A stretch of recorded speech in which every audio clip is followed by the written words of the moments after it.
मित्रांनो, सप्रेम जय भीम. आपण पाहत आहोत जीवनाला नवी दिशा देणारा कलिंग.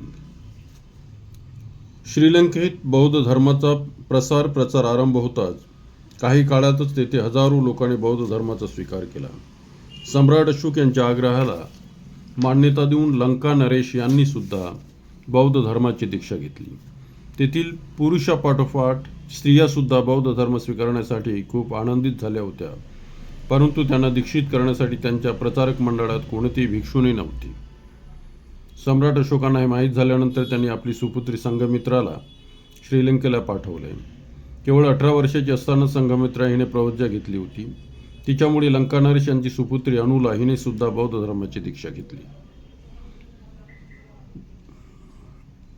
महामहिंद्राने बोधगया येथील बोधी वृक्षाची एक शाखा श्रीलंकेच्या अनुराधापूर येथे नेली.